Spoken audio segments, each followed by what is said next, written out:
whenever there's an episodic series, you can bet two men will talk to you.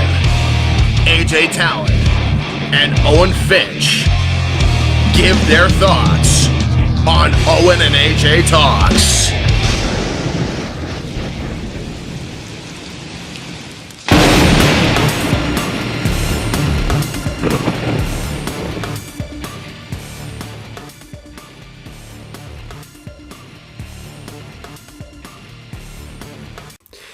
Hey, what's up, everybody? Welcome to Owen and AJ Talks. Actually doing a video somewhat when we scheduled it, because we were supposed to do this Monday, but I called it off. But so, But not when we scheduled it, but not like a year later. But speaking a year later, we're doing Ben 10, AJ Talon with Owen Finch. Yep, it's Ben 10 once again. And it's funny, up until we did our Danny Phantom video, Prisoners of Love, last week, I didn't realize it'd been a whole year since we last reviewed Ben 10 and Danny Phantom. yeah, Danny Phantom, we came back at a good episode. You know, it was the first episode when we saw the Ghost Zone. It was like, wow, that's a really great way to come back to Danny Phantom. Not so much. Okay, I should say not so much with this episode. This episode isn't bad, but like, not an episode you want to come back to after not watching Ben 10 for like a year. Yeah, I even warned Owen ahead of time, like a year ago. I was like, hey, so Owen, the premise of this one is Ben fights like an alien that's trapped in a rubber ball. And he's like, oh. Like, that was his response, just like, oh. And, yeah, even as a kid, I remember this one being definitely one of the weaker ones. It's not bad. It's not bad. It is just okay. It is fine. But I will say it's a very strange episode. It's definitely one of the more out there ones. Yeah, and I'll say this too, like, I think I literally just told AJ this off camera, because he told me the premise like a year ago. Obviously, we've reviewed so many things since then.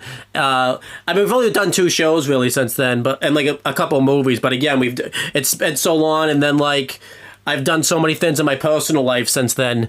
I kind of forgot what the premise of this episode was until I watched it earlier today. We can also say something else, because obviously it's been over a year, and I wanted to say this because this happened when we wanted to do, not Negotiated, what was the name of that movie we were going to do on Netflix, and then like Netflix, like the second we spoke it into existence. Oh, Pulp Fiction. Yeah. So Ben 10's not on Netflix anymore. And it literally like left Netflix like when Major and I were like legit starting to plan again to start Ben 10 up type of thing. So we're really lucky with Netflix. Thankfully, I found out the Cartoon Network app has all of Ben 10 on there free. So I was like, okay, awesome. And I think the reason for that is like the newer Ben 10's on there, so they probably just put all the Ben 10 content on there. So yeah, that's good. They haven't really done much with Ben 10 in a long time, which is kind of crazy because Ben 10, we looked it up, it's literally one of the most profitable franchises on the planet. Yeah, I hope the Ben 10 that's on there, I will say this, isn't like a preschool version, because there's a preschool version of Spider-Man that's like really bad that my cousins watch. Yeah, I haven't watched it because I didn't like the look of it, and I heard it wasn't great. That was the Ben 10 reboot they did. Yeah, so like, you know, they have this Ben 10, Alien Force, Ultimate Alien, Omniverse. Then after Omniverse, they rebooted it to, different universe. It's Ben, he's a kid again, and all that shit. Yeah, so, but we'll see. But yeah, let's just start talking about the episode. But first, I gotta guess some wikis and all that stuff. Yeah. Well, Owen, as you already know, we are doing the production order of Ben 10, and that really more so matters later on in Ben 10 when the network was airing shit out of order and it was creating issues. For the original Ben 10, it doesn't matter too much because it's pretty episodic. But we are still doing production order. So this aired as the 6th episode of Ben 10. But we are, again, doing production order. So this is episode 8, Tourist Trap. Owen, do you want to guess when this aired? So when I upload the video, when I write the episode title, I'm just gonna write episode 8 because again we're doing this production order. So, but if I want to guess the date, so I remember I always guess like 2004-ish and stuff, but I remember that's wrong because this airs after Danny, and I always think, you know, because we're doing Danny Phantom and Ben 10 the same time, they like aired around the same time, but that was not the case. So I'm pretty sure. Well, pretty similar air dates. Just Ben came out after, but they're still pretty close together. So I am going to guess. I feel like this isn't like right at the same time as Danny Phantom, and I know Danny Phantom's 2004. I am going to guess. I always get the summer too. I'm not going to guess the summer this time. I am going to guess April 26, 2005. You are pretty close on the air date, not for the year. This aired February 4th, 2006. Damn, I was gonna say 2006, but then you said it was closely after Danny, so I was thinking it was like a year. So yeah, well, like Danny Phantom season 1 finished up, then Ben started, and then so like it was like season 2 of Danny was around this time, I guess. Yeah. So what was the date? Because we're doing this Friday again, so I want to make sure. February 4th, 2006. And again, we're doing But again, you can't even rely on that because remember, we're doing in order, not airing order. So, yeah. So I don't know, but we'll see. Well, just remember, Owen, this was the 6th episode, and we're doing it as the 8th. Yeah. So that's good to remember. Yep. This episode was written by Joe Kelly and Stephen T. Seagal. They are members of Man of Action, who are the creators of Ben 10. For some fucking reason, their only episode directions are the Kraken, this one, and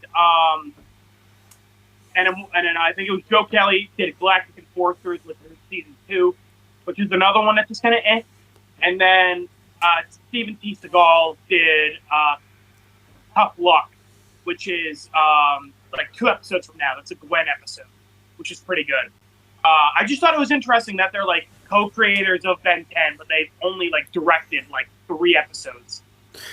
Yeah, really weird. It's like Yellow Jackets all over again, pretty much. I guess we didn't really complain about it before because, Yellow Jackets, the creators, or at least I think the creators, the showrunners, like didn't even like work on like pretty big Yellow Jackets episodes, like nothing, like, and then here like. Yeah, this is really weird that they just kind of worked on like a nothing episode and everything. I imagine it's more so they were like involved with other episodes. They just weren't the head writers. Right. But yeah, these are the only episodes that they like are credited as being the head writer. But for somebody who is very involved, this episode is directed by Scooter Tidwell, who has directed almost every episode in the original Ben 10. And a lot in Alien Force, Ultimate Alien, and Omniverse. So he is, and even the reboot. So Scooter Tidwell is heavily involved in all of Ben 10. So that's good. And this was animated by Lotto Animation Studios. That's cool. Yep. It's your phone. Again, I like that the Ben 10 Wikipedia is very detailed. And then we got stuff like the Kiss Sis Wiki where they just really half-assed on it. I don't even think we even know the animation company that animates Kiss Sis either. Probably not. I mean, then again, they probably didn't even put their names on it. They're like, we don't want to be credited for this. We don't want our names on this. I mean, a good thing about this is, versus Danny, the creator will, like, credit himself as, working on his thing, even if he's like barely worked on it. So at least it's good that like the creators of Ben 10, it seemed like, aren't doing that and everything like that. Yeah, they really only like gave themselves as writer credit like 3 times, but of course they were involved in other. They just were more like general outlines, I'm guessing. Because I talked about this when we did the Danny review. Butch Hartman's was very big and credited himself, even if he did like a tiny little like detail. He would like credit himself as if he did like the whole thing and everything. Yeah. But, let's get right into Ben 10 Tour Strap. So, as we said, this is about halfway through Season 1, a little past halfway. And after, Hunted, Last Lap, and Kevin 11, this one is back to more of a, like, fun, episodic vibe, I guess. Kind of like a lighthearted, not taking it too seriously. Like, the episode is a little dumb, and I feel like it kind of knows it's dumb. Like, I think it kind of has fun with it. Yeah. I think it has fun with it. Kind of a lot like, the Christmas episode after, Ultimate Enemy. I feel like the Christmas episode had, like, fun of Danny Phantom had fun with it. Like, he knew it was a dumb premise and everything like that type of thing. So, getting right into the cold open. Ben is, of course, being a 10-year-old little shit. He's in the rust bucket alongside Gwen and Grandpa Max, and he's just kind of out the window making faces like the kid in the car next to them driving by. And I do kind of like this, of course. It's still very early on in Ben 10, and he is still a 10-year-old kid. He has these little quirks, like we talked about before, about being scared of clowns. And he's kind of a brat. He's using his powers to sneak in and play a video game before it releases back in Kevin 11. Or, even in Hunted, where he just immediately wants to, just brute force everything. He didn't want to, use his head. Yeah. So I like that Ben is just very, relatable and human. He's not, a perfect hero. He's very flawed. Yeah, I definitely like that, too. At least this early on. An issue me and Owen both have is, of course, that Ben, the lessons he learns at the end of the episodes usually don't stick. But at least for now, early on in the show, I don't have an issue with Ben being an immature little shit. And I'll say this too, because we'll talk about it at the end. Because obviously, Hunted, I remember you said that, but because I've seen enough Ben, I know the lesson at the end definitely doesn't stick. So. Yeah, because you've seen Ben when he's a teenager and he can still be pretty immature and shit. So obviously this doesn't really stick that well. Ben is, of course, making faces at the kid nearby, and Gwen's, of course, just kind of poking fun at him as he's doing that, being like, Ben, I tell you not to make those faces and take freeze like that, but in your case, it might be an improvement. Yeah. And then the kid, chews up a bunch of food and, shows it to Ben, and he's obviously grossed out by it. So Ben does what he always does, immediately resorts to turning into an alien monster and traumatizing somebody. So Ben turns into Stinkfly, and of course, Mike starts making horrific monster noises. And then the kid and the kid's dad are horrified by this and speed up. I can't blame him for this. At it. Yeah, I got a pretty good laugh at this. This is just hilarious that Ben was having a funny face contest with this kid, and he decided okay, you know what? All the kid did was just put food in his mouth and just did the seafood trick on him, and Ben just decides I'm just gonna go alien from this.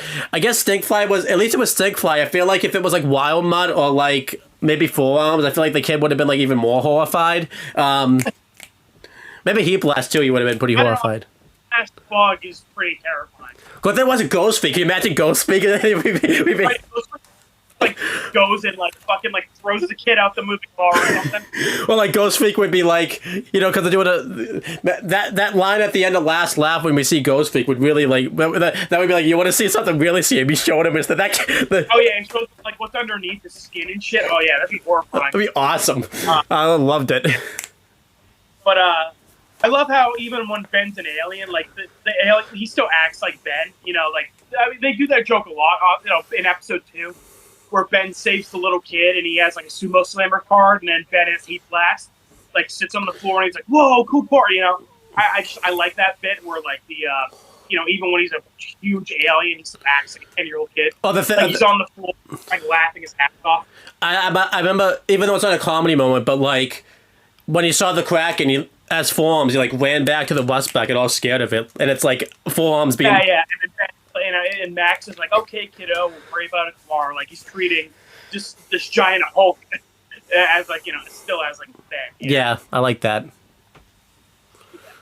And good timing for Ben to turn into Stinkfly, because Max slams on the brake and Ben goes flying up from the back of the rust bucket to the front. And Max, I guess, just wasn't paying attention or something. And he was like, "Oh, cool, Ben, you're already transformed." Yeah. I do like that, because usually, it's Max is Ben, you got to use your powers more responsibly.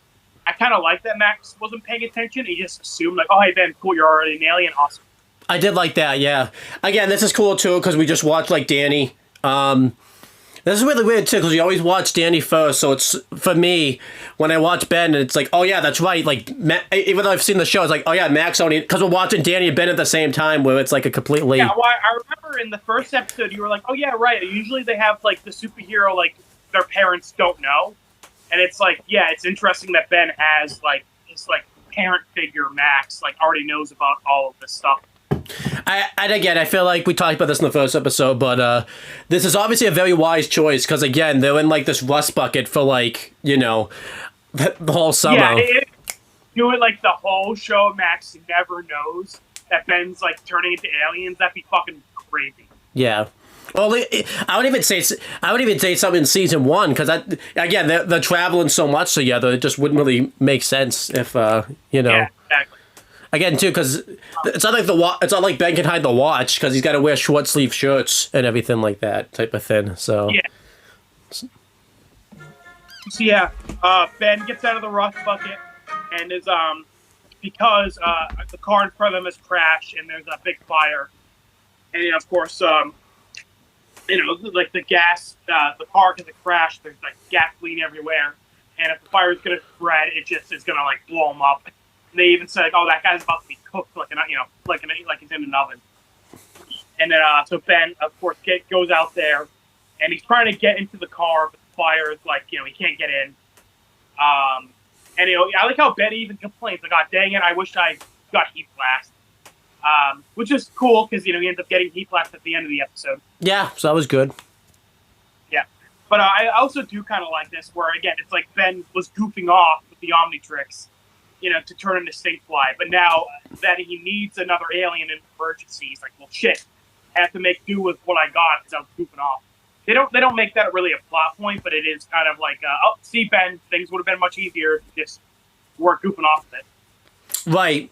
Yeah, because this is before Alien Force, where you can just change aliens while he's that alien. Yeah, and everything. later on he can just like switch to and from, but here he's like stuck as an alien until he times out. But yeah, Ben, I do like this. It's showing how creative he is, even when he doesn't get the right alien.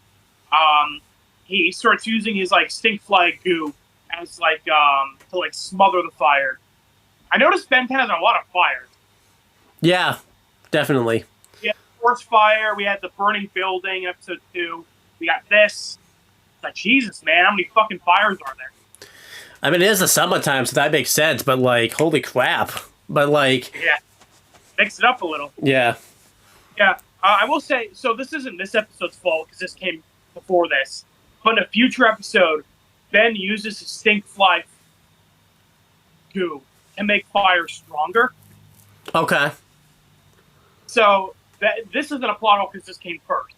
But when we get to that episode where Ben like shoots Stinkfly goo and then lights it on fire to make it like explode, that is a bullshit because here it's showing the goo like smothers fire, not makes it stronger. Again, I have to do the church Tex Alpha scene and just agree with you type of thing. Yeah, you're not there yet. But yeah, Ben smothers as much fire as he can. Then he uses like Stinkfly's like sharp tail to cut open the roof of the car and get the guy out of there and throw him onto the ground.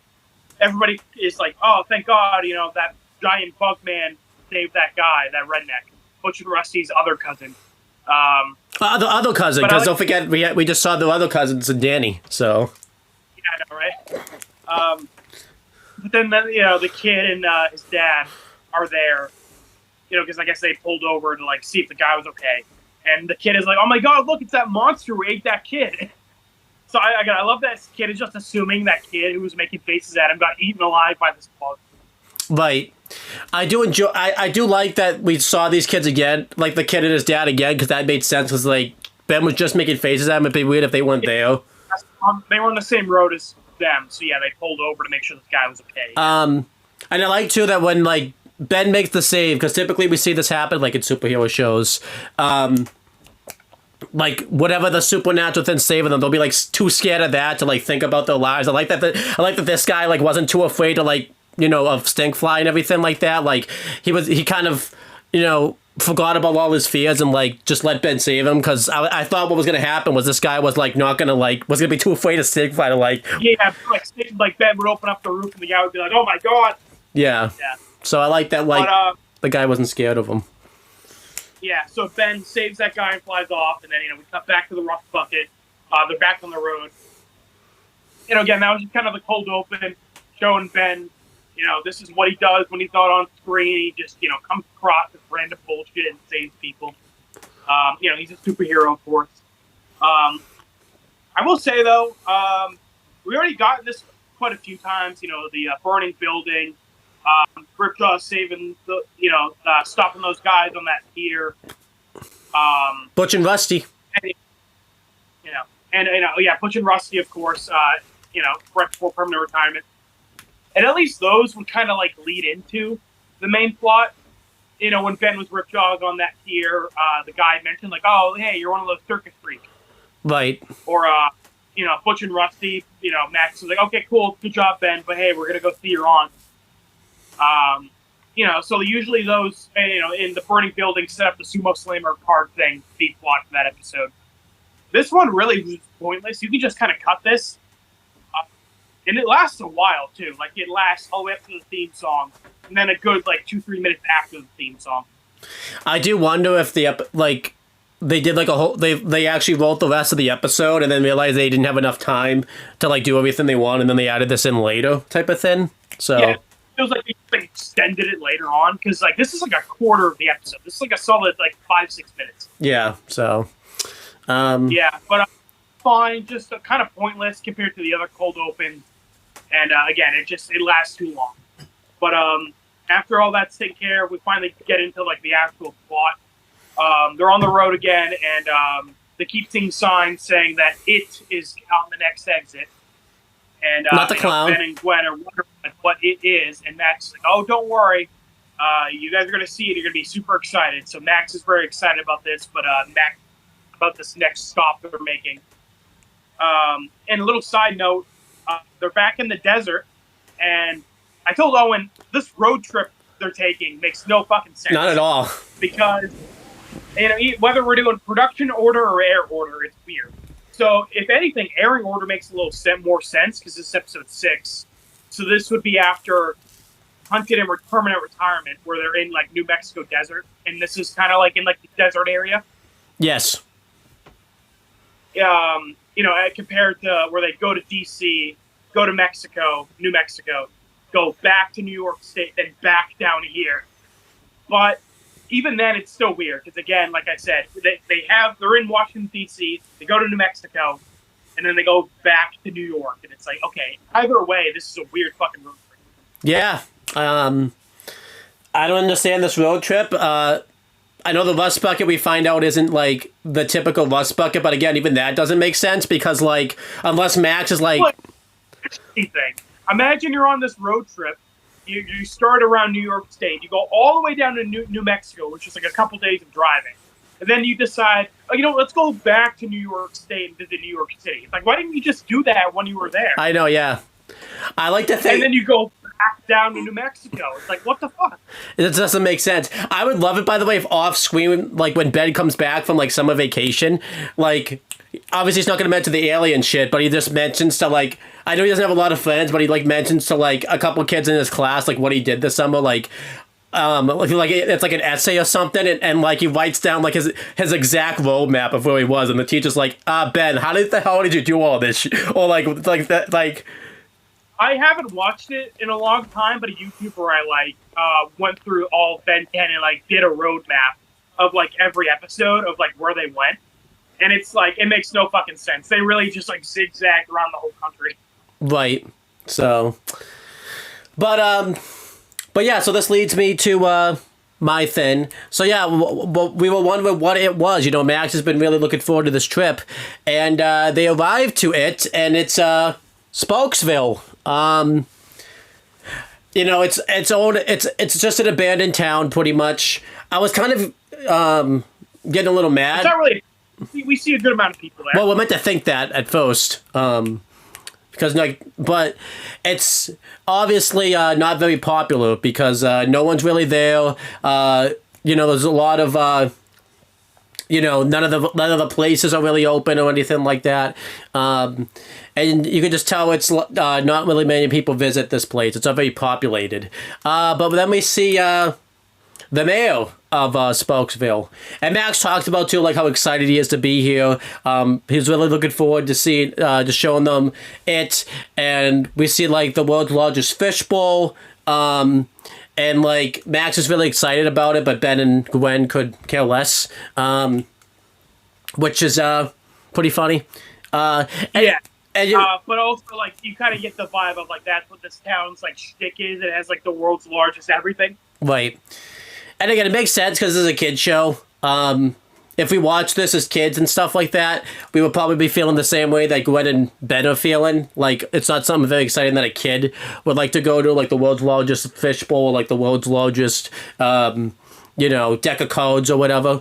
So I like that, Ben 10's very relatable in that way. But then, like, you could also watch this as an adult because you care a little bit more about it, in the middle. If my grandfather probably watched this, he would probably relate more so to Max because he likes, going to collectible areas and everything like that. So, But Ben goes to check them into the hotel and he gets them like tickets. And then before that, we meet the mayor of Spokesville. And I will say this: the mayor of Spokesville. You think he's gonna be like the villain of the episode, which is what I thought, because like he speaks with like a very angry monotone voice, and I was like, oh, that's the villain right there. But I'll just say, spoiler alert: he's not the villain. He's just some random guy, I guess. Yeah, I will say, since he's kind of like the Captain Shaw of this episode, I think he's a lot better than Captain Shaw, because Captain Shaw was literally just like a Jaws reference. Yes. This guy is, I don't know, he's fun. Like, he's just so done with everything. Yeah, I can't blame him. So, because like, he's been like at this town forever, and like no one really and this isn't a very touristy, like it's meant to be a touristy place, but it doesn't seem like a lot of tourists actually visit this place. So, oh my God, Owen, it's a tourist town. I guess you might say it's a tourist trap. Yeah. All right, buddy. That's the end of our Ben 10 videos. We're gonna go kill ourselves now. That's the end of that. Have a good one. Wait a minute. So after that line, you want to kill yourself, but not like after like reviewing someone pissing on somebody's head. That didn't do it for you. So. I'm a ghost. I turn into Ben 10, Ghost Freak, and Danny Phantom. I killed myself after that video. Okay. And I guess in Danny Phantom, don't forget Ghost can die there too. Apparently, so. Right. There, so I'll just die again. Yeah. Ben and Gwen go to visit some exhibits. And we find out that the mayor. Did they ever say the mayor's name? Because I forget what it is if they said it. I don't remember. I think he's just the mayor. Can we add him to the list of unnamed characters? Right. To the list of characters, they never gave him a fucking name for some reason. And this mayor has a lot of hats because he's also like the guy like helping to run this place and everything like that. He helped them take their tickets and everything like that. And they do like a little montage of all the stuff that Gwen and Ben have been doing, and it doesn't look like they're having like a very fun time, but you can see like throughout some of the. It does kind of look like they're having fun, and they're getting along in the pictures. They're kind of like poking fun at each other and posing, and I kind of like that. They're kind of. I was going to say, Ben and Gwen actually get along pretty well this episode, and I like that. It's really weird, I guess, because I don't know if you remember this, because, like, in the guessing game and stuff, and, like, from my memories of Ben 10 as kids, they always didn't really seem to, like, get along all that much. I wonder if it's just, like, later on episodes, or it's just maybe episodes I've watched. Yeah, they get along pretty well. It's definitely some episodes in the future, they're like, it's, like, annoying how much they're fighting. Yeah. Because, and I'll say this, I'm used to Gwen's voice, because I'm used to Gwen's voice actress now, because I remember I didn't like it very much in the beginning, because it wasn't what I remembered, so I'm like, wow, I'm actually used to a voice actress now. Oh, yeah, you're used to Kid Gwen, because, you were used to Teen Gwen. I will say, I like the little montage of the pictures of Ben and Gwen just hanging out. But I don't know if you mentioned it, but yeah, Max isn't with them, because he went to go check his account. I did mention that, yeah. Though, like the montage of the pictures, definitely you could tell it was done by like a different artist or something. Yeah, it looked off. Like the art style looks way different. I was gonna say that. Yeah, like I don't know what the hell was up with that art style. I wasn't sure too if it was like a Cartoon Network like app thing, because like if you watch the art style of like the newest show when you go to on it, it's like the same art style that like that is. Right. So it's like, ooh, I don't. If that's what the outside looks like for that, like, ooh, I'm not very hopeful for the revival and everything like that, or whatever it is. So, but then it's that revival's old, by the way. That reboot came out like 10 years ago. Oh, really? Yeah, like 2016, I think. Oh, when you go on the Cartoon Network app, it like makes it seem like it's like a new thing type of thing. So, I think it ended like a couple years ago, but like it was airing for a while. Okay. Yeah, so then, Well, like, I know Time and stuff's on there, and that ended like back when I was like 17. Right. So, I just remember when you go on the Cartoon Network like app, they make it, Yeah, I know, it like promotes it like it's like an ongoing show, but no, I think it ended a while ago. And it's pretty old. It came out like 10 years ago. Someone in Cartoon Network's not doing the job then, I guess. So, Yeah. but, yeah, so this is, by the way, this is going to show how much of a nothing episode this is about talking about shit on the Cartoon Network app versus like the actual episode itself. So, yeah, so after Ben and Gwen have their montage, they are having fun, but they're not really having fun at this exhibit. They're more just like poking fun at each other and just kind of. I guess that's the difference. It's like, it's not the exhibits that they're like, oh my god, wow. They're kind of just like goofing off with each other, and they're kind of making their own fun. But yeah, so then it's time to see what this thing is, this whatever Max was hyping up. And again, not the clown. For Ben and Gwen's case, they better hope it's not the clown, because that clown will well, I think Ben could put up a little bit of a fight, but Gwen probably at this moment will not. Well, it depends though, and if this is air date, then Ben would still be scared of clowns. If it's production order, Ben isn't scared of clowns anymore. Oh yeah, we're in a weird place with this. So like, what if Zombalzo showed up like here, since it's technically air date? Like, then would Ben be afraid of him? Like I don't know. I guess depends on it what order you're going in. It changes the episode. If you're doing air order, Ben's scared of him. If you're doing production order, Ben doesn't give a shit and touches him in the ball. Do they ever make jokes about this, like in later Ben 10 episodes? Like, is this ever? Huh? What? That he's scared of clowns? No, like production order and stuff. Like, is it ever like referenced in the show? Like, how things? I don't. That would have been cool. Like, but anyhow, so we get to, they go into this exhibit, and it's a very dark room, and they keep hyping up it, and the mayor like warns them pretty much too, like, don't touch it, don't take pictures of it, don't do anything with this thing. And it does make more sense when you find out why they don't even want you to like touch this thing. But then we see what this thing is, and it's the largest rubber band ball. And I really like how this is shot, because like it's meant to hype up that like it's this big thing, and then when you get the reveal of it, it's like really disappointing. And it's like it's told through like Ben and Gwen's perspective, so like it makes it really even more disappointing, because I think Gwen and Ben even knew this was gonna be disappointed, but I think even they were disappointed when they got like the reveal of it and everything. Like their expectations were already low, yet they still somehow got disappointed. Just like some of our Kiss This reviews, we know that it's gonna be bad, and then like yeah, and then we were like, huh, this wasn't even like funny then. It was just like bad. Yeah. So so it would have been cool to see this in Max's perspective. I think like what the reveal. Max was like all excited to come here, and then he didn't go with them to the rubber ball.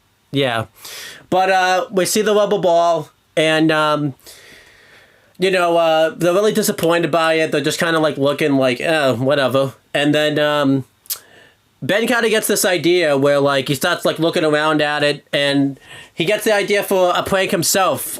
He goes alien, and he turns into forearms. And I actually like this, like, because typically the format was Ben will try to do something and Gwen will talk him out of it, but even Gwen is kind of along for the vibe for this. Like, she's even into doing this prank and everything like that. He's also like, okay, this place is stupid, let's kind of fuck with it a bit. Yeah. So Ben turns into forearms, and he starts picking up the rubber ball, and he's kind of messing around with it. He's like juggling with it and everything like that.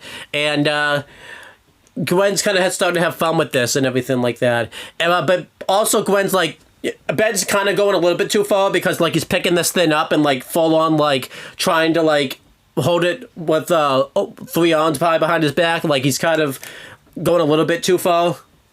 Yeah. Like I do like this, like you said. I like that Gwen is kind of getting along with Ben, and she's kind of having fun with it too. But then, yeah, like you said, Ben's taking it too far, and Gwen's like, okay, no, stop.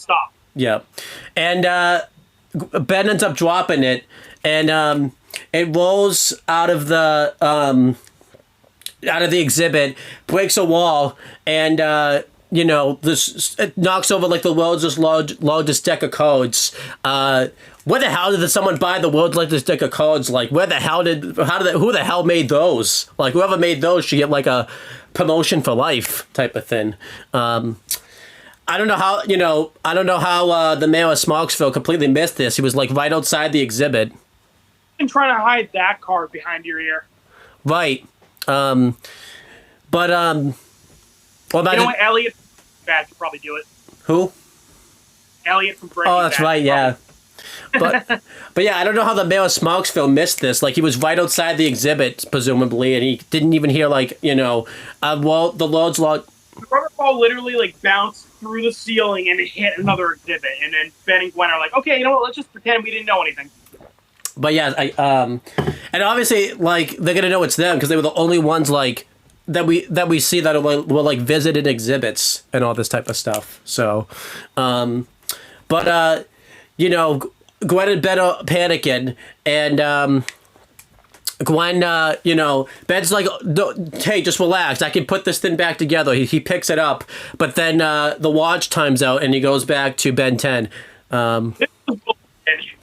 It was not 10 minutes. It was fucking like 1 minute. I don't even say it was a minute. It was probably like 50 seconds, like, if that.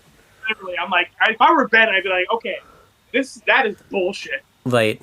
And when this happens, the watch, like, releases, like, a static of electricity, and we see, like, a little alien, like, I'm going to say what I thought happened, because, again, I forgot the premise. I thought what happened was the watch short-circuited, and because, like, rubber... well, I guess that wouldn't work either, because rubber doesn't conduct electricity, but whatever. This is what I said I thought happened. Again, I didn't remember that rubber didn't conduct electricity. I thought, like, it, like, made, like the electricity went inside the rubber band, and, like, it formed, like a tiny little, like, version of, like, Ben, or something like that, like or alien version. So what happened was, because they had a bunch of signs, and the mayor kept saying, like, don't have any, like, electrical devices near the rubber band ball.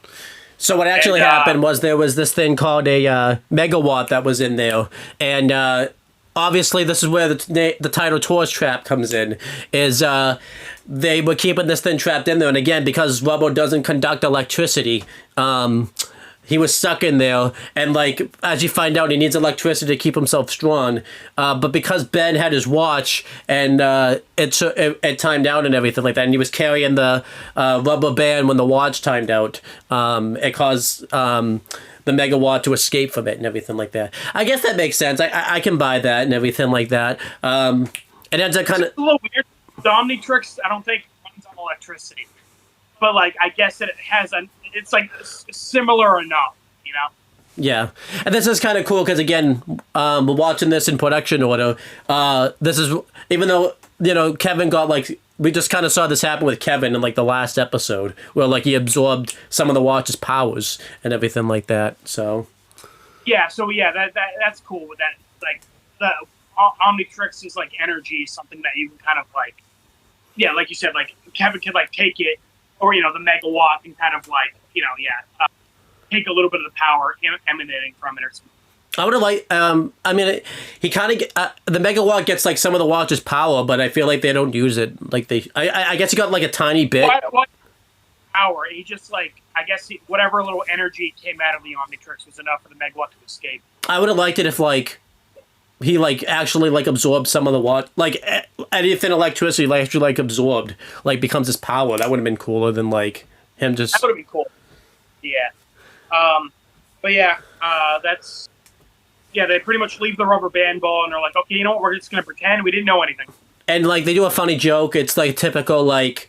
thing they do in, like, sitcoms and stuff where, like, because Gwen doesn't really... It's typically, like, a good kid doesn't lie. She's, like, freaking out about the fact that she has to lie. And, like, Ben's like, okay, just keep it cool and everything like that. And again, you know, based off last episode, Ben should be used to doing stuff like this. So that's fine. I will, because I mean, we already talked about it in Kevin 11, but it's pretty disappointing that because in the way it ended, it really made it seem like Max and Ben are going to have like some tension. Yeah, there was no tension. Because Ben was of course very sorry about about taking things too far and like abusing his powers, and then Max didn't really forgive him in the end. He said, Ben, I love you and I'll always love you, but like I do not trust you, and you're gonna have to earn my trust back. And yeah, we don't really get any of that follow up. Yeah, they didn't really and again, because we're in air in order, I guess that's why they're not doing anything with it, because that episode hasn't aired yet, so that'd be kind of weird to like address it. But like, yeah, whether you're doing production order or airing order, the following episode of Kevin 11 doesn't really like follow up on that ending.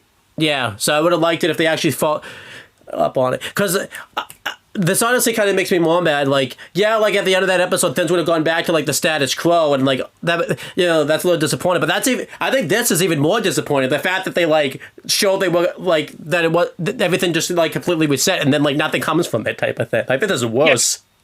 Yeah. Made an effort to show that like, okay, it's back to normal, happy ending. And you could say, well, maybe they resolved it off screen, but that's what's you don't just do shit like that, huh? That's even worse. If anything, I would have liked it if Ben, like, was the one who wanted to come clean because he felt guilty about, like, betraying Max before. Yeah.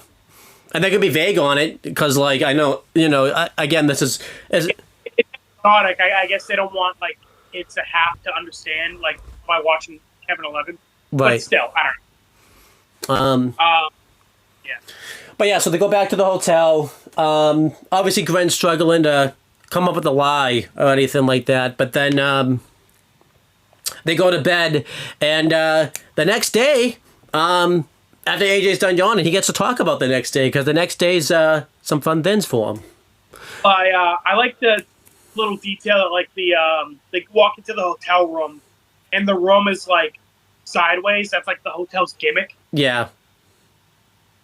And they're only in the hotel room for like 30 seconds, because like they go in there, then they go to sleep, they wake up, and they fall out of the bed. But it's just like, because like I remember a thing we were complaining about in Dragon Ball was that like, like the river and the desert were kind of just like boring settings. We didn't really get to like explore it. Right. I like that here we're kind of like, because like fucking Parkville is a one-off location. We're never coming back here again. But like I like for the one episode that we're here, it has like personality, This reminded me of the Family Guy joke where, like, they did, like, a joke where, like, the animators fucked up the order of, because, like, they had, like, the couch and stuff, like, on the ceiling, and then, like, the ceiling was on the ground. It kind of reminded me of that joke type of thing. Yeah. But I'm just saying, so, like, stuff like the largest fishbowl and, like, the van, and just, like, again, like, the mayor being this, like, monotone dude who hates his life, and just stuff like that. I like Sparksville. Like, it's a fun location. Yeah, I do too. It has a lot of personality for such a short time. Yeah, I do like Sparksville. I think it's a nice little. I feel like that's been a good thing about Ben 10 is they're very good about exploring the locations that they're in. Like we got with New York, we saw like Kevin's like abandoned hideout, and like we went all around like the sneak fly chase. Yeah. Or even a Slaterville or whatever the fuck it was. That like abandoned mining town they were only in for like a bit. Like that had a lot of personality, and we were only there for like 5 minutes. The retirement home. I mean, that we got to explore that for a little bit and everything like that type of thing. The lake, the Kraken, Washington D.C. Yeah, so Ben 10 has been really good at like fleshing out these locations. It really feels like you're on a road trip and you're like kind of exploring these new places. A weird road trip, but a road trip nonetheless. Very weird road trip. But yeah, Ben and Gwen wake up the next morning and Max is like being pretty upset. He's calling for them and they think they've been caught. And they go outside and they just see the whole town torn up. And I like how Max, like, do you guys know anything about this? And like, obviously the joke is, we think like, oh, it's like they think they're in trouble for that, but then they go out and they see all this whole mess that wasn't their fault. Mm-hmm. And they're like, oh no, this wasn't us. And they're like, wait, what do you mean this wasn't you? And they're like, oh, I don't know what you mean. Just nothing. Everything wasn't us. We didn't do anything. Kind of a missed opportunity to follow up on the Kevin 11th thing. Like, this could have been a perfect opportunity for that. With like Ben when Ben answered, like, it would be kind of cool if Ben was actually being truthful and Max still didn't believe him or something type of thing. Yeah, that would have been cool. Yeah, if Ben is being honest, like, this wasn't us, and Max is like, yeah, well, I don't believe. Yeah. And they just kind of make a joke out of it because the mayor shows up and he's like, these juvenile pranks this juvenile damage can only be from one person. And then Max like looks at Ben and Gwen like thinking it's them, and then the mayor's like the megawatt, and Max is like, oh, yeah. I did like when Max immediately was like looking at Ben and Gwen, like, damn, dude, like the mayor doesn't know shit about Ben and Gwen, but he's like, Max is immediately thinking like, the mayor must know you too well enough to know you fuck up the whole town. Right. I do like when like Max called out for them, like after they got up, he used Ben and Gwen's like full names, because we've heard Ben's phone name, but I don't think we had heard like Gwen's phone name. Ben and Gwendolyn, yeah. So that's cool. Yeah. Also, just a very grandfather thing to do is when they're mad at you, like, say your full name. Unfortunately for me, my phone name gets said no matter what, so it doesn't really matter. So. Yeah, that's true. And my family never called me Alan, so. There you go. Yeah. So I guess we can't really relate on that. But yeah, we see this little black and yellow creature zipping around Ben and Gwen, just kind of like laughing at them, making funny faces, or like the megawatt like takes Gwen's shirt and like pulls it over her head and like is just like pulling pranks. Yep. And it doesn't really talk. It just makes like really high pitched like zip zop noises. And I like its like teeth are all kind of like fucked up. I don't know. It's like it's a really cool design. I like it. Yeah, I like it. And of course, it kind of looks like a battery. It has like the plus and minus on the back. I like that. Yeah. Yeah. And again, it's just kind of zipping around, pulling pranks and causing damage. It comes off very much like a juvenile kid. Just again, it's not destroying stuff because it's evil. It's just juvenile, and it's like thinks it's funny. Yeah, it makes it's a decent little villain and everything. Yeah. So they all hide from the megawatt as it's like destroying stuff, and the mayor explains that they're not really sure what the megawatt is. They think it might have been like born from a bolt of lightning or whatever. But basically, they trapped it in the rubber band ball, and that's why they don't let any like electrical devices like phones or cameras near the rubber band ball. Mm-hmm. Although I do like how this mayor is like explaining all the theories for where this megawatt came from, and Gwen is like, "Oh, maybe it's an alien," and the mayor's like, "That's just crazy talk." I like that, yeah, because it probably is an alien. It probably is an alien too. Yeah. I do think it's kind of weird that like Ben and Gwen go here. They're the ones that release this thing. Like no other tourist or anything like that's like done it. Yeah, well, like no other tourist has brought a camera, and the megawatt used that to escape. Like really? Yeah. So it is kind of weird that like, I guess I know the gimmick is that like the mayor's just done with all this shit, but like you would think you would think that like. Other tourists again would have gone there and like the megawatt would have used that to escape. Like I would have liked if maybe the mayor had said like it escaped before or something, but we were able to capture it like really quickly or something. Like, yeah, they even don't like we said they were they kind of like the mayor has no idea what the megawatt actually is. They never explain like what the fuck is the megawatt doing here? Like it's an alien. Like how the fuck did it end up on Earth? I mean, because at least like in permanent retirement, they explain those like things are like that came there on their spaceship and they were like gonna eat the old people. Right. Like, how did this megawatt get here? I don't fucking know. We'll never find out. yeah, we never find out. But yeah, the mayor pretty much says that like the megawatt could only have gotten out if like somebody didn't follow the signs, and he like stares at Gwen and Ben. So he pretty much knows it was Ben and Gwen that like caused the megawatt to get out. And Max looks at them and they're like, "Sorry, Grandpa, like we didn't know." And to be okay, so granted, it's a weird thing of like, as far as Max knows, they didn't like fucking fling the rubber band ball out of the building. They just like brought something inside of the rubber band. Yes. Like, so, because like the mayor has no idea. Like, it's a weird fucking case. It's so weird. Because again, the mayor doesn't know if Ben can turn on fucking forearms and flung the thing out of the building. He's just like, you must have brought an electrical device into the rubber band ball room. Yeah. It's like, okay, yeah. What if they just fucking brought a camera or a phone in there? You gonna blame them for that?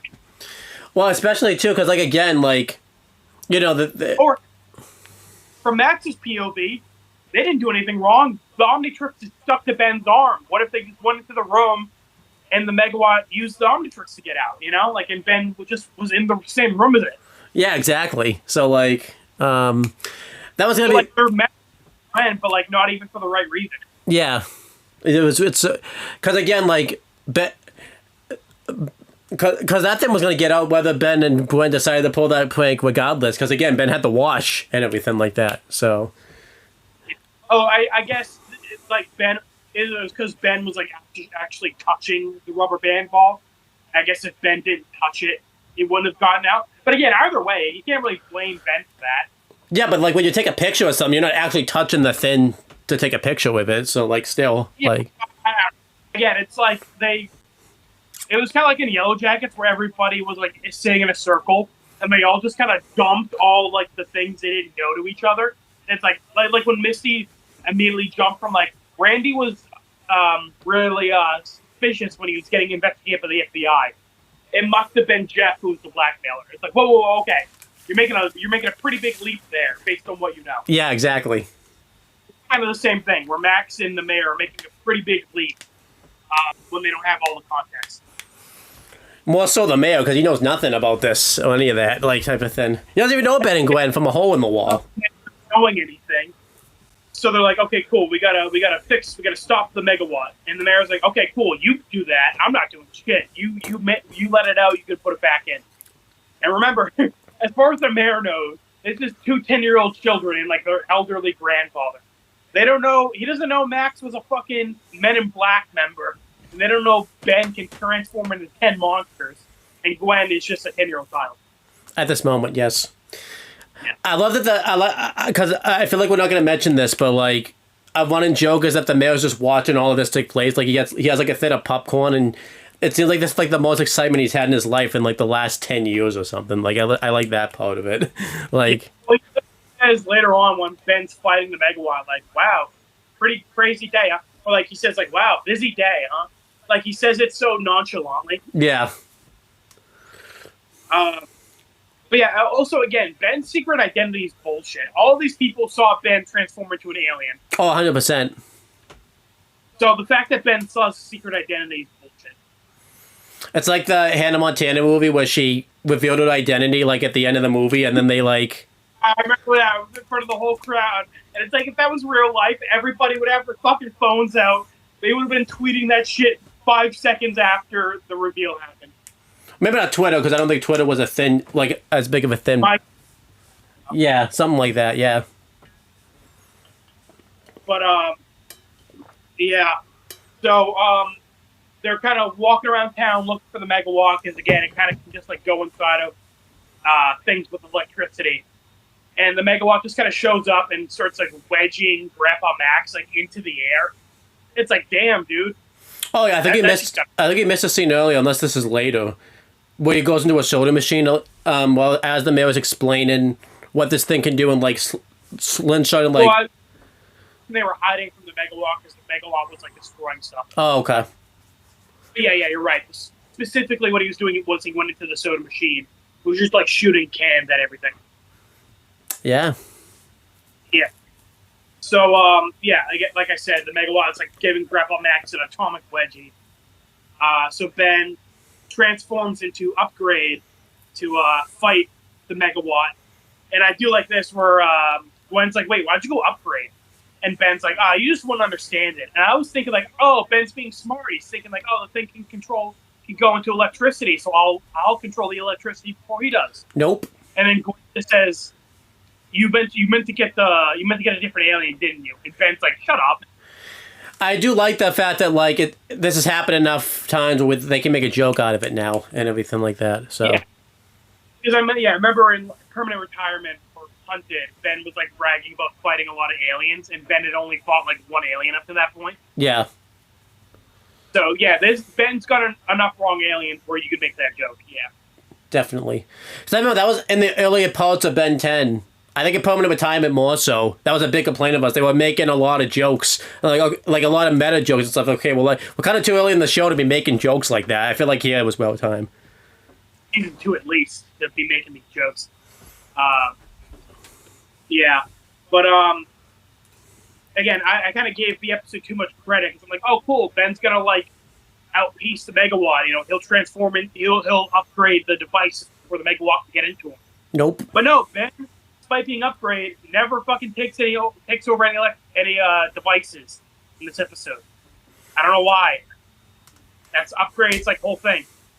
Yeah, I know, and that's like I think like we said, this is only like a third time seeing Upgrade and like what he can really do. So I thought they would have taken advantage of that. Yeah. Yeah, that was disappointing, especially because Upgrade is my favorite out of the original 10. They've been kind of doing them dirty. You know, we only used them once in the cold open, fight Butch and Rusty, which, you know, understandable. And then Elgax, and then here.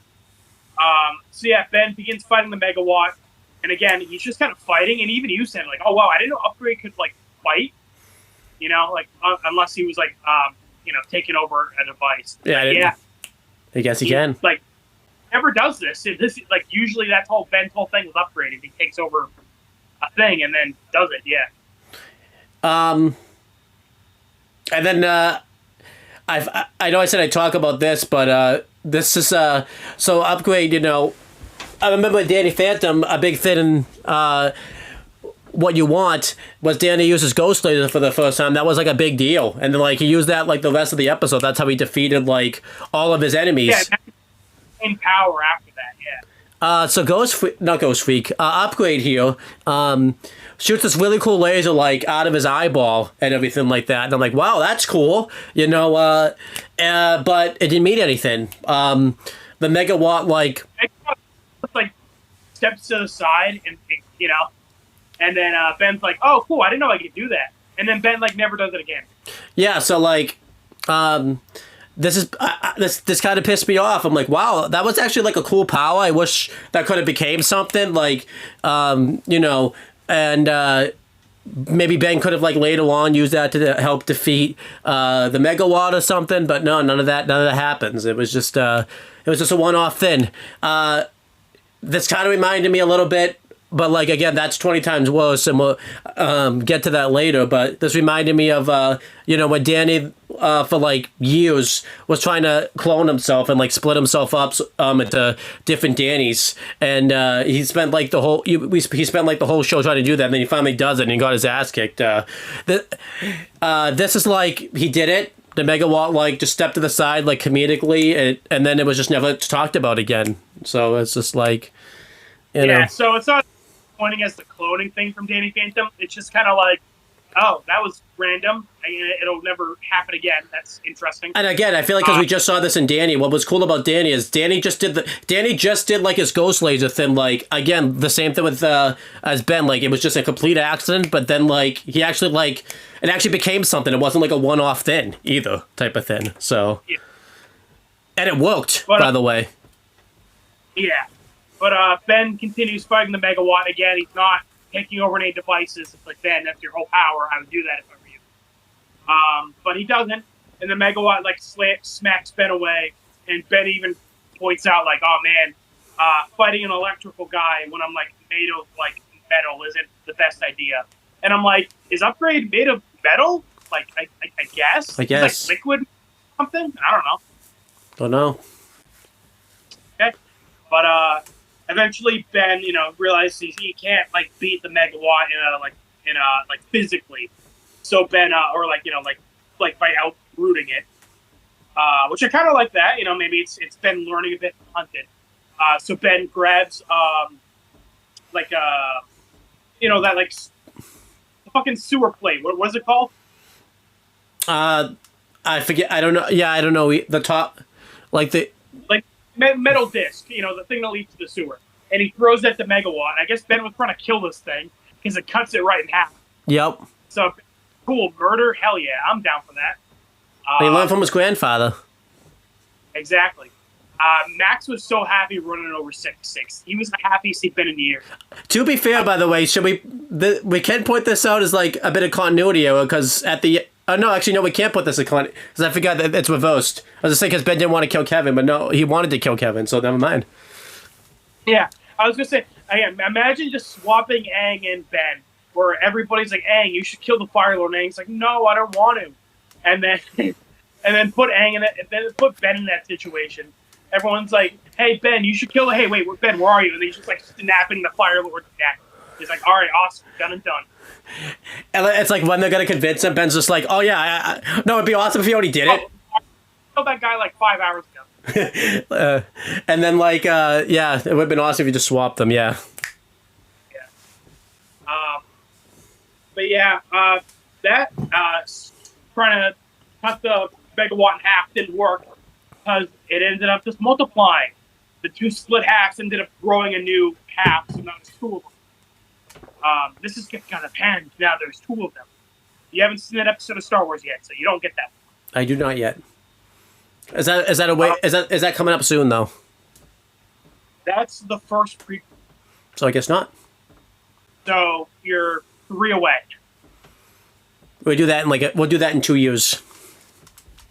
God, hopefully not that long. Fuck. I'm just saying that the way we're going, it's probably gonna be 2 years.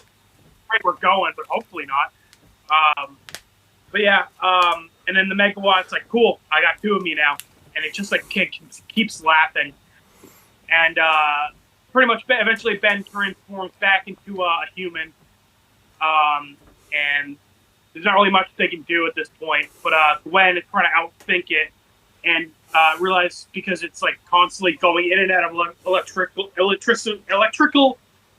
devices that Gwen is going to use one of the nearby tourist traps, and they basically take the world's largest thermometer and like basically like once Ben's a human again, Max picks up Ben in this giant like pickup truck. Well, not pickup truck, like fire truck.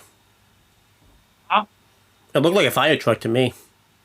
It was like a tanker, like carrying those like big tanks. Yeah. But yeah, so basically they're using this big truck to carry the world's largest thermometer, and then they end up kind of just like using the momentum of the truck to stab the megawatt essentially with the largest thermometer and trap it in the ground. And they're like, cool, all right, we've trapped him. He's got no like electrical things nearby that he can dip into. But the mayor comes up and he's like, you guys are idiots. The ground is like a grounder, basically. And Gwen's like, oh no, I forgot science. So basically the megawatt isn't trapped under the thermometer, it's trapped underground. And now it's just kind of zipping around, trying to find anything where it can come back up to the surface. And then all the phones in town start like ringing and like shooting off electricity, and you just see the megawatts, like a bunch of megawatts coming out of the phones. So basically, while I was underground, the megawatt found like the phone line and started coming out of all the phone, all like the pay phones, things like that. I did like that. That was like a smart way for the megawatt to get out of it and everything like that. So that was cool. And there's a bunch of them now. So basically, the megawatt, like the more electricity it has, the more power it gets, and the more it splits up. Yeah. Ben fucked up, Ben, it seems like it didn't even realize it could split itself, and then Ben did it. It's like, oh, cool, I guess I can do that now. Yeah, I like that the villain figured that out like the same time we did, type of thing. So Yeah, so I like that the thing doesn't talk, but like it has like a person, like it's not like stupid either. right. But yeah, it becomes a bunch of megawatts, and again, I like that it's not just going around killing people or anything. It's just kind of causing mayhem. Like it goes up on like the world's largest hot dog thing, and just is like they're all like laughing and shit, like shooting off electricity. Yeah, that was cool. I would probably like this more, but again, it's a step down after we just got like Kevin and then like, you know, hunted and everything like that. So it's a little bit of a step down. So Yeah, like it's fun. It's a fun villain, but it's not anything like interesting. I guess it's just like it's got cool powers, really, but it's like not like anything like crazy. if it was, if this was if we decided to do Aeronaut, I would probably like it. Like if we did this in Aeronaut, I would probably like the Megawatt more than and everything like that. Up to Hunted, Last Laugh, and Kevin 11. Like 3 really good episodes. Yeah. But Well, even kind of just like a okay episode. Like it's not really anything crazy. right. So it starts to kind of like get reported on the news, and like the town folks are like picking up the fact that the Megawatt escaped. So they kind of realize that Ben and Gwen realize that, you know, where the Megawatt's going, that it's going to go to the dam and try to, like, you know, break through the dam. And I guess there's, like, some electrical equipment behind there that... I think before that. Huh? Oh, well, also, Ben and Gwen were going to go try to go after the Megawatt in the Rust Bucket. Is that the thing before that? No, it takes over, like, the planetarium thing. Oh, I thought that was after. No, because it takes over and then it goes to the dam. Okay. Yeah, so then the Rust, not the Rust, I was at the Rust Bucket takes over the planetarium. That'd be weird, but so the Megawatt, like everyone's kind of wondering where the Megawatt went, and then we see the planetarium has been taken over by the Megawatt, and this looks really cool. Like the Megawatt, like it's just a bunch of them just took over the planetarium, and it's like the planetarium is just full on walking around town and everything like that. Robot made of like models of the planets. I don't know. It's just like a cool thing. Like I don't know who thought of that, but that's a really interesting idea. I will tell you too, because obviously this is made in 2005. I know, like Pluto was. I'm pretty sure Pluto was still. Did you notice? Funny. Well, no, I didn't notice it, but I was like, wait a minute. I was looking for. I couldn't find Pluto, but like I was like, was Pluto there? Like, because you know Pluto was technically still a planet at that time and everything like that. So I'm wondering if if Pluto was still there. That instantly dates the episode too, anyways. If Pluto's there, so it's just funny. But I didn't see Pluto because again, it's not that big. So, yeah. Then word gets. So then the mayor mentions that. It's going to try to break through the dam and, like, really build itself up and get some electrical devices behind there and everything like that. And Max is about to use the Rust Bucket to, like, chase after them. I will say, I kind of like, it's not like the world's in danger or anything. The mayor's just kind of just saying, like, okay, basically the Megawatt's going to keep going town to town and just, like, wrecking shit up because it thinks it's funny. It is kind of, but they do treat it a little bit like that because they mentioned like it will shut down like electricity and everything like that. So, yeah. But and then like you said, they're gonna chase after it in the Rust Bucket. But then they go and see like the Megawatt stole the Rust Bucket tires, and it wrote in like paint like "You am lame." So and drew a face. And Gwen makes fun of the grammar, which I thought was hilarious. Yeah. But then Ben and Max and Ben and Gwen are trying to wonder like how the hell are they gonna like stop the Megawatt, and then Max look at the world's largest fishbowl, and this kind of gives him an idea. We don't really find out anything about this until like later on, but then we get the final fight. This was probably my favorite part of the whole episode. It's probably why I'm gonna give this episode like kind of a higher grade. Because this fight was really cool. So the Megawatt is like breaking through the dam, and then Ben pops up and blasts fire at the Megawatt, and this. Supposed to say like Ben's heat blast when he shows up, and he's like at the top of the dam. Yeah, so that was cool, and this was a cool thing where heat blast like uses some of his fire like as a surfboard and just completely goes down and like tackles the megawatt. And this was cool because Ben hasn't done this before as Heat Blast, so I thought that was cool. I do like that as we see Ben use each alien, we'll see him do like a new thing like with that alien. And I like this because this like he actually does this again too. It's not just a one-off like in that in that instance. Like he did this again like a few times in the fight and everything like that. I also like yeah, you're probably gonna get to it, but at one point Ben's like doing that surfboard thing with the fire, but like it goes out as Ben's like riding it, and Ben like basically like goes tumbling to the ground, and then the megawatt just like smacks him away. Yep. So that Ben, can still pretty early on, he hasn't had the watch that long. Like Ben can like make like the fire surfboard, but he can't like maintain it too long, and then of course he just like sent himself flying midair. And that's a cool little thing because in Alien Force, when Ben's a teenager, Ben actually meets like a younger like Heat Blast guy, like same species as Heat Blast, and he was having issues like trying to fly. And then Ben kind of coached him on how to do it because like he was like, "Hey, listen, I had issues trying to fly as Heat when I was Heat Blast. Let me show you a couple tricks I learned." Oh, that's cool. Like Ben showing the action. This is kind of setting that up that like Ben like has issues flying as Heat Blast.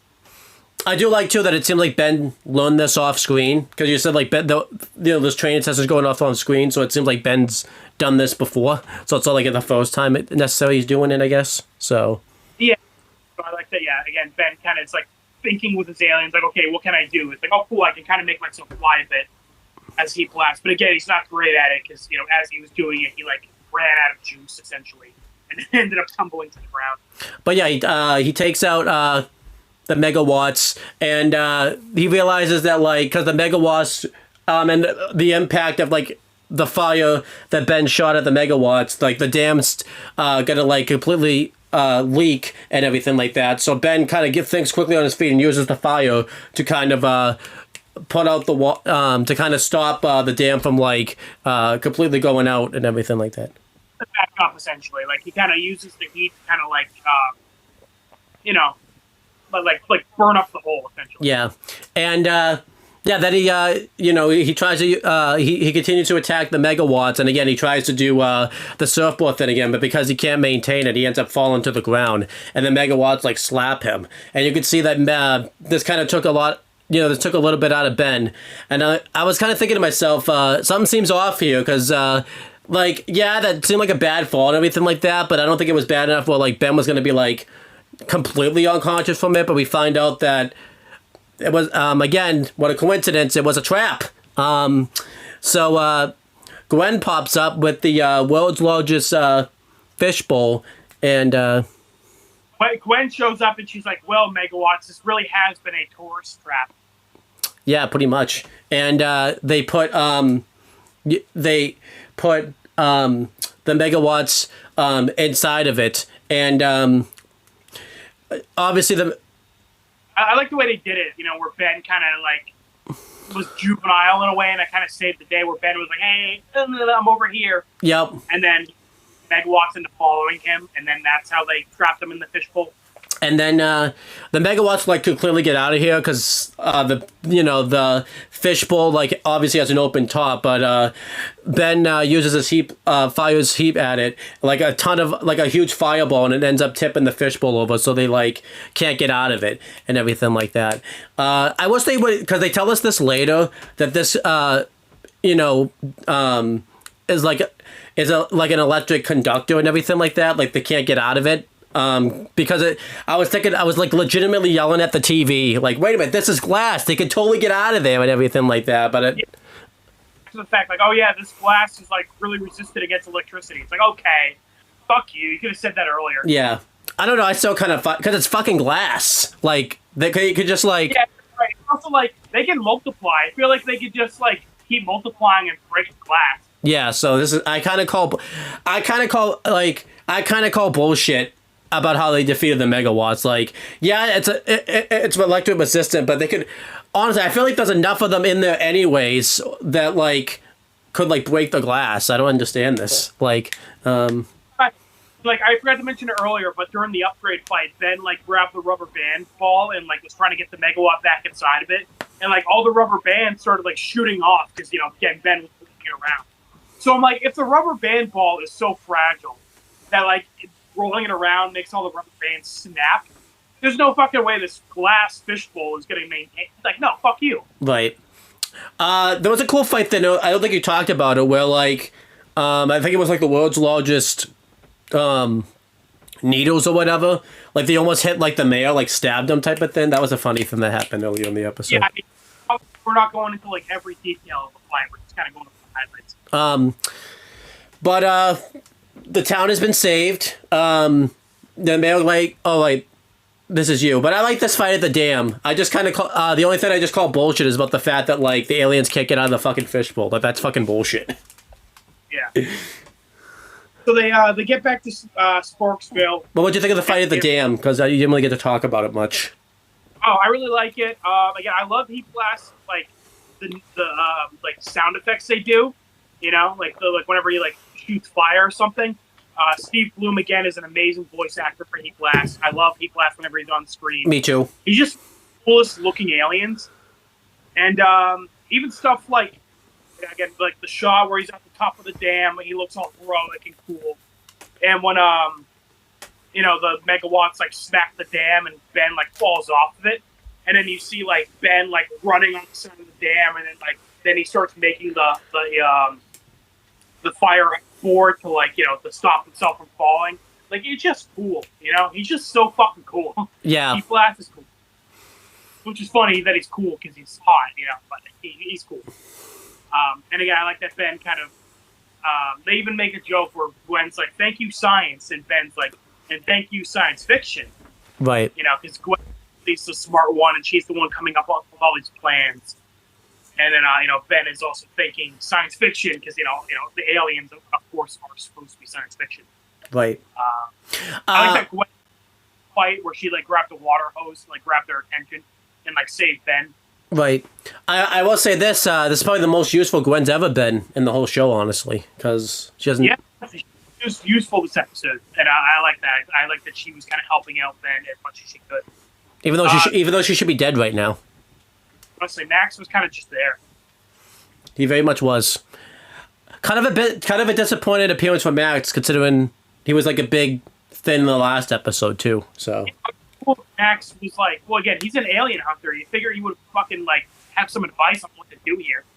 He had nothing. But but anyway, back in Sparksville, they're cleaning up the town, and they're like, "Hey, thanks for fixing the mess." And Ben's like, "Yeah, no problem, but sorry about like the rubber band ball. What are you guys gonna do about your victorious attraction now?" And they're like, "Oh, don't worry, we got a new one thanks to you guys." And basically, it's the world's biggest light bulb, and they have the megawatts charging the light bulb essentially. Mm-hmm. And I kind of feel bad for these things. They're just like trapped there forever. Yeah. I'm like, it's gonna be so boring. Not even just that, they're like forcing them to charge up a light bulb now. Like that kind of sucks for them. Like, and they're all like stuck together in this one tight spot that they should totally be able to fucking get out of. Yeah, I know. Right? They should be able to break that glass easily. But yeah, I guess they're getting ready to go, and Ben's like, "All right, Grandpa, I definitely learned my lesson. I'm all pranked out." No, you didn't. And Max is like, "You know what, Ben? There's a time and place for everything." But then, as Ben is getting to the rust bucket, speaking of rust bucket, a water bucket falls on Ben, and Max says, "But that's still pretty funny." So I do kind of like that, where Max isn't a total stick in the mud. He's just like, Ben, there's a time and place for everything, but now's a good time to prank you. Right. So I kind of like that. Again, I would take this lesson more seriously if like Ben actually learned it. But as we find, again, I've seen enough Ben 10 episodes. I know that he doesn't. Ben keeps abusing the Omnitrix, so Ben didn't really learn shit here. No, nothing.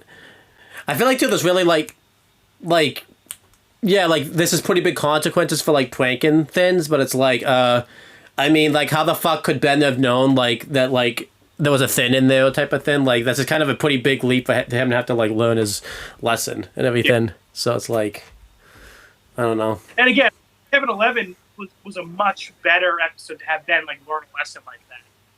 And he obviously didn't. So it's like, okay, if Ben actually did learn his lesson here, I feel like I'd be also kind of pissed off because it's like, oh, Kevin 11 wasn't enough for you to learn your lesson, but this was. I guess so. So, kind of a damn, no matter what you do. Damn. But yeah, that's the end of the episode. Again, kind of just an episodic one. It was fun. It's very strange. It's a very strange episode. I feel like a lot of fans of Ben 10 are kind of in agreement. This one's kind of one of the weaker ones. The main thing this episode's known for is the megawatts. The megawatts kind of became a fan favorite alien, actually. And I kind of get it. They got cool powers. You know, it's when you think electricity aliens, you think the kind of standard like, oh, they shoot lightning. But no, it's kind of cool. They like zip around and like they go into like stuff. And I don't know, they're kind of fun. I like the megawatts. I think they're pretty cool. You know, they have really cool powers. I like the design of them and everything like that. Again, I would probably like them more if I didn't just, like I said, I know I keep saying this, but I'm just going to, I would like them more if, again, maybe if I'd actually watched this when I was supposed to watch it in air date order, like, you know, episode 6 when it actually aired. But, you know, again, I just saw Zombozo, I just saw Kevin 11, and I just saw the villains from The Hunted. I would probably like them more. And then, you know, I don't like how they get defeated. The way they get defeated is fucking bullshit. Yeah. I think we agree this is about the same level as the Kraken, a little bit better. Because the mayor here is a funner, like, kind of companion character than Captain Shaw. You know, because I really like the mayor. He's a really fun one-off character. He's just, like, so done with everything. He's, like, so unimpressed. And I like it. I like the joke that he's the mayor, but he's also, like, the ticket booth guy. Right. And, you know, he's, like, jobs. You know, he's just kind of, like, doing a bunch of jobs in town. Sparksville is a funner location than the lake. The Megawatts are a better villain than fucking the Kraken and John. Yeah, so basically this is just like the Kraken, but kind of better. Right. What's your letter grade? I give it a C. So I'm gonna go weaker. And this has nothing to do with the episode itself, I feel like. It probably actually is better than the Kraken, but I just go based off how I'm feeling. And again, if I watched this episode like last year, like after Kevin 11, I would probably be a little bit more generous to it. But because this is the first episode of Ben 10 I've like watched at all, I'm gonna go C- because it's a little bit of a disappointment for me to like come back to like after a year. Do that. I was like, this is kind of a weak one. Just like, you know, we're not coming back on like a real heavy hitter. Yeah, but still, I'm still gonna give it that just because I was kind of thinking like, you know, I know you said that, but I was thinking like maybe I'll like the episode better, you know, because you said weirdly enough that was the theme of the whole episode. But like maybe you set my episode, maybe you set my expectations so low, like I'll actually like think this episode's better than what it is, and but I'm gonna go C-. I was expecting, you know, after a year to come back. Like, again, say, like, I didn't like Ben 10 much, but then, like the last 2 episodes, and, like I was thinking, like, oh, my gosh, we're gonna come back to, like, real one, and then we got, like, this one, but, like, thank God I've seen, like, other Ben 10 episodes, like, other than this, because, like, I you know, and, again, you told me, like, the next episode, like, is a little, well, it's probably like this, but, like, there's a bit more to, like, the next one than, like, this. Up until the finale, the next couple episodes are pretty episodic, but, like, I think they're better than this. You know, again, I think this one's contender for like weakest episode in season 1. This episode had a couple of things that pissed me off. Like obviously, like Ben doing that power, and then it meant nothing. And then like the megawatts, how they get defeated was like really bullshit. So I'm like, yeah, I gotta go C- too. Yeah. So yeah, it's pretty much it for this episode. Again, kind of a weaker one. It's good fun. You know, it's kind of just like turn your brain off fun. Yeah. Definitely feels like a kids show episode. But yeah, you know, after 3 really good episodes, I guess we were kind of due for a letdown. Again, not bad, just kind of mediocre. But I'm looking forward to the Alliance next episode. That's going to be a Vilgax episode. You know, that one's okay, from what I remember. Out of the Vilgax episodes of season 1, probably the weakest one out of those. But yeah, you know, it's been a long time since I've seen it, so maybe my opinion will change on it. Yeah, we'll see. You know, Because the next episode, because weirdly enough, the next episode of Avatar we're gonna cover, we really like. I think we like that episode, but that episode's better. When you've seen further jet themed episodes and everything like that. Yep. So C to C minus is what we give this one. Again, as we said, watch our next Ben 10 episode. It's going to be the Alliance. Now we got Waterbending Scroll and Jet for Avatar. And Danny, we got My Brother's Keeper, which is a really good one as well. And we're going to be starting Yellow Jackets soon after we do Inception in our comparison video for Yellow Jackets and our Red versus Blue. Yeah, so we got a lot of things. Huh? I said, so we got a bunch of stuff planned. Yeah, just we're gonna do the Avatar and the Ben 10 stuff. Finish that up this week, and then we're gonna take 2 weeks off because I'm because I'm going to Tennessee not next week but the week after, so we can't really fit. Hey, because I'm in the academy. The next 2 weeks are going to be like all combat training, so I'm going to be really tired. So then, in like 2 weeks after that, we'll do all that other stuff, and AJ and I will, once we actually do everything, we'll actually like decide a schedule, because when we do season 3 of Yellow Jackets, AJ and I kind of agree we don't want to just do Yellow Jackets. When that starts up, we're gonna like try to do other things alongside with it. So, and then as for the rest of our videos, not the rest of our videos, but obviously check out Wrestling Fortune 44 again. Late July, August. We're still doing stuff, but we're really gonna get back into doing our retro wrestling review series again, because we said we were gonna do that, and we just haven't really been doing that much because of schedules. And then we'll continue to do stuff on there. And that's pretty much it, guys, and we will talk to you guys later.